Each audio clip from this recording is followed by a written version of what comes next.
ఈ రోజు ఇంకో తీట స్టోరీ టైం తీసుకొని వచ్చాను. ఇది మాత్రం చిన్నప్పుడు నాకు పెద్ద స్టంట్ చేసినందుకు తిట్టనో లేడు కొట్టనో లేడు అనుకోండి, అది వేరే విషయం. కొంచెం మామూలు ఈ పాటికి బొక్కలో ఉండేవాడిని. అదే ఒక్క దగ్గర కుదురు ఉండదు కదా మరి. ఆ రోజు మా డాడీ కొట్టే దెబ్బ చూడాలి మీరు. ఓయమ్మో, ఇలాంటి తీట పనులు మనకే ఎందుకు వస్తాయి? సర్లేండి. సో అది ఎగ్జాక్ట్లీ 10 years బ్యాక్ 2014 గైస్. అప్పుడు నేను 6th class చదువుతున్నాను. అంటే అప్పుడే మనకి ఏదో పొడి చేద్దాం పీకేద్దాం అని ఉండేది. దాంతో ఇంట్లో పెళ్లి చేయలేండి. సో అది ఫైన్ డే గైస్, హాలిడే ఇచ్చారు స్కూల్ కి. ఎప్పట్లానే ఆ రోజు ఈవినింగ్ కూడా ఫ్రెండ్స్ అందరం కలిసి ఆడుకోవడానికి బయటకు వచ్చాము. బోర్ కొడుతుంది, ఏం ఆడదామనే డిస్కషన్ లో కూడా వచ్చా. వాడు చేయబట్టి నా బతుకు బెల్పాలైంది. అందులోనే ఒకడు నేను పోలీసు వస్తారా అని కౌంటింగ్ స్టార్ట్ చేశాడు. మేము మొత్తం 4 ఉన్నాం అక్కడ. ఇంకా మా ఊళ్ళో టెర్రరిస్ట్ వచ్చిన అలా దాక్కోరేమో గైస్, అలా దాక్కున్నారు. వాడి కౌంటింగ్ అయిపోతుంది, నేనే ఏంటిగా ఇంకా దాక్కోలేదు. ఇంకా ఎక్కడ అనుకునే లోపే పక్కన రోడ్ రోలర్ కనిపించింది. అప్పుడే మా కాలనీలో రోడ్ వేసి పక్కకు పెట్టారు గైస్. త్వరగా వెళ్ళి దాని వెనకాల దాక్కున్నాను. అప్పటికే వాడి కౌంటింగ్ అయిపోయి ఇంకా నా వైపు వస్తున్నాడు. వాడు మెల్లిగా ఇటువైపు వస్తుంటే నేను వెనకాల నుండి అటువైపు వెళ్ళాను. ఇలా కనిపెట్టేస్తాడేమో అనుకుని ఆ రోడ్ రోలర్ పైకి దాక్కున్నాను. మన కలర్ కి ఊరికే కనిపించము, అది ఎక్కితే మొత్తమే కనిపించలేదు వాడికి. సో అందులోనే చాలా సేపు వంగి కూర్చున్నాను గైస్. మా దాంట్లో ఆల్రెడీ ఒకటి దొరికిపోయాడు కూడా. అలా అందులో చూస్తుండగా ఒక బటన్ కనిపించింది గైస్. అది చూసి మన లోపల తీయటోడు బయటకు వచ్చాడు. ఎందుకో తెలియదు గైస్, ఒక్కసారి నొక్కాను, కొంచెం అలా స్టార్ట్ అయినట్టు అనిపించింది. అలానే ఇంకొకసారి ప్రెస్ చేశాను, మళ్ళీ స్టార్ట్ అయినట్టు సౌండ్ వచ్చింది.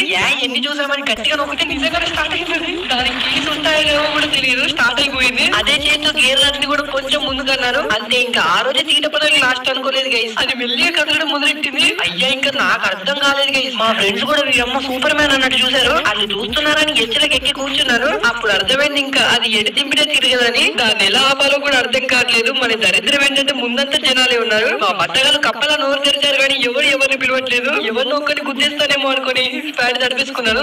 అది ఏం లేదు, ఇంకా నేనే అరిచాను గైస్ గట్టిగా. మా ఫ్రెండ్స్ అయితే ఓ అమ్మ వీరికి డ్రైవింగ్ కూడా వచ్చా అన్నట్టు చూసారు. అది మెల్లిగా వెళ్తుంది కాబట్టి బతికిపోయాను. స్టంట్ ఏంటంటే ఎంత పిలిచినా ఎవరు రావట్లేదు గైస్. అయిపోయింది ఇంకా బతుకు, నన్ను చెట్టు కట్టేసి కొడతారేమో అనుకున్నా. అంతలో ఇంకో పెద్ద బాంబు పడింది. ఈ స్ట్రీట్ నెంబర్ రాస్తారు కదా స్టోన్ పైన, కొంచెం దూరంలోనే ఉంది. గుద్దేస్తాను అనుకున్నా, బ్రేక్ తెలియదు, తిప్పడం తెలియదు, అరవడం ఒకటి తెలుసు. అరుస్తున్నాను, ఇంకా జనాలందరూ తిడుతున్నారు నన్ను ఆపరా అని. ఒక్క నాకేం తెలుసు ఆపడం. ఆ పాటికి నా గుండె భర్తరాన్ని చేస్తుంది లోపల.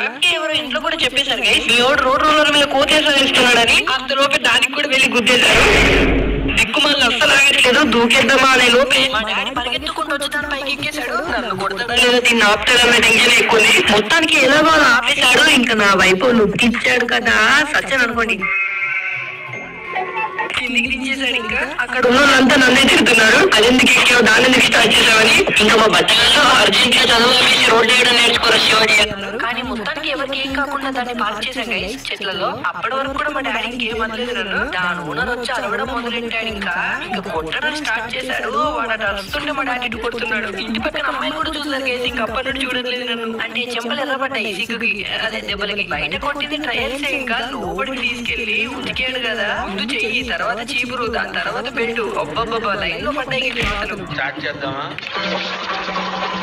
అప్పుడు తిట్టిన ఇంకా ఆపడానికి వచ్చారు కొట్టగానే. ఇంకా ఆ దెబ్బలకి ఇంకోసారి ఏదైనా పట్టుకుందామన్న భయం వేసింది. అంటే కొట్టడం అయిపోయాక వెళ్ళి కింద చేయగలించాడు అనుకోండి. సో ఇలా మొత్తానికి నాకు తప్ప ఎవరికి ఏం కాలేదు. ఆ రోజు దెబ్బలతో పాటు రోడ్ రోలర్ కూడా నేర్చుకున్నాను నేను. దాంతో సైకిల్ ఇవ్వలేదు, వారం రోజులు బయటకు పంపలేదు చేసినాను. అందుకే ఎక్కడ పడితే అక్కడ దాక్కోకూడదు, ఇలా అయింది. సో ఈ మొత్తానికి ఇది గైస్. ఇందులో మ్యాటర్ ఏంటంటే ఆ పోలీస్ వచ్చాడని చెప్పాను కదా, ఈ రోడ్ రోలర్ దిగినాక వాడు వచ్చి తిరిగి అంటున్నాడు. ఓయమ్మ, ఇంత టెన్షన్ లో కూడా ఏం మర్చిపోలేదు అనుకున్నా. వీడిని తొక్కి రోడ్ రోలర్ తో అనుకున్నా. మరి ప్యాంట్ తడిసిపోతున్న టైంలో పాయింట్లు మర్చిపోలేదాడు. ఇంకా ఆ రోజు ఆ బటన్ నొక్కకపోతే ఈ రోజు ఈ వీడియో వచ్చేది కాదనుకోండి. ఈ స్టోరీ టైం ఇలా అనిపించింది తప్పకుండా కమెంట్ చేయండి గైస్. అండ్ మీకు కూడా ఇలాగ ఏదైనా జరుగుతుంటే నాకు కమెంట్స్ లో చెప్పండి. వీడియో మీకు నచ్చితే లైక్ చేయండి, షేర్ చేయండి. ఛానల్ కి కొత్తగా వచ్చిన సబ్స్క్రైబ్ చేయడం మర్చిపోకండి.